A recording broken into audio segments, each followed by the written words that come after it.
গতকালই রাজ্য বিজেপির থেকে ২৫টি সাংগঠনিক জেলার সভাপতিদের নাম ঘোষণা করা হয়েছে। এর মধ্যে রয়েছে নদিয়ার কৃষ্ণনগর সাংগঠনিক বিজেপি জেলা সভাপতি পুনরায় অর্জুন বিশ্বাসের নাম।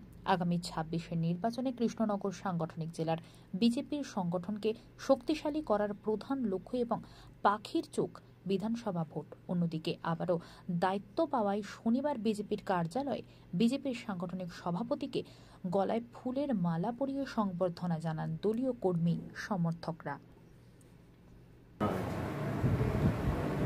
এতে আমার যেমন ভালো লাগছে, সেরকম আমার দীর্ঘদিনের যারা কার্যকর্তা আমার সঙ্গে 2021 সালে যারা একসঙ্গে আমরা কাজ করছি, তাদেরকেও আজকে খুব আনন্দের দিন।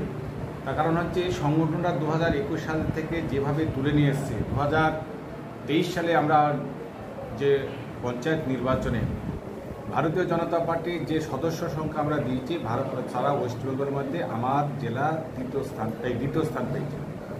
আর প্রায় 32টার উপর প্রধান, 4টি উপপ্রধান এবং আরও 4টি অন্য রাজনৈতিক দলকে বাইরে থেকে সমর্থন করে প্রায় 40টার কাছে পঞ্চায়েতকে আমরা নিয়ন্ত্রণ করছি।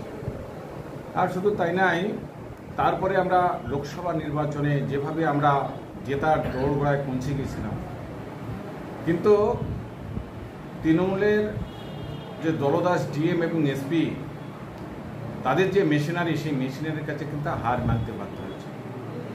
কিন্তু আমার কর্মীদের যে উচ্ছ্বাস, সেই উচ্ছ্বাসকে আমরা ছোট করব না। আর 2026 সালে, এই 2024 সালে যে আমাদের সংগঠনের দ্বিতীয় পর্ব শুরু হয়েছিল, যেটা হচ্ছে সংগঠন পর্ব আর সদস্য অভিযান। আর এই সদস্য অভিযানে আমার জেলা ওয়েস্ট বেঙ্গলের মধ্যে 3rd হয়েছে, মানে 1.5 লক্ষর উপরে আমরা সদস্য করেছি।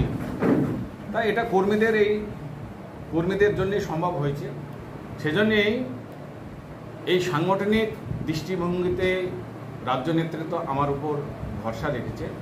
এই জন্যেই রাজ্য নেতৃত্ব এবং কেন্দ্রীয় নেতৃত্বকে আমি অসংখ্য ধন্যবাদ জানাই, এবং ধন্যবাদ জানাই আমার এই কার্যকর্তা কর্মীদের, যাদের আপ্রাণ প্রচেষ্টার জন্যেই আমি সংগঠনকে এই জায়গায় নিয়ে যেতে পেরেছি এবং রাজ্য এবং সেন্ট্রাল নেতৃত্বের দৃষ্টি আকর্ষণ করতে পেরেছি যে না, অর্জুন বিশ্বাস একজন যোগ্য নেতৃত্ব।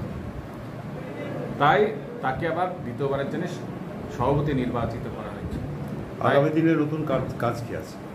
কাজ এখন আমার প্রথম কাজটা হচ্ছে 2026 সালের দিকে লক্ষ্য রেখে আমার টিম ওয়ার্ক করা, অর্থাৎ যোগ্য কার্যকর্তাদের যোগ্য স্থানে দিয়ে এই সংগঠনকে গতিশীল করা, যাতে তৃণমূলের সঙ্গে চোখে চোখ রেখে সমস্ত স্তরের মানুষকে এক করে আমরা 2026 সালে লোকসভা নির্বাচনে বিধানসভা নির্বাচনে যেতে পারি এবং প্রত্যেকটা বিধানসভায় যাতে আমরা জয়লাভ করি, এটাই আমার এখন ইচ্ছা এবং এটাই আমার উদ্দেশ্য।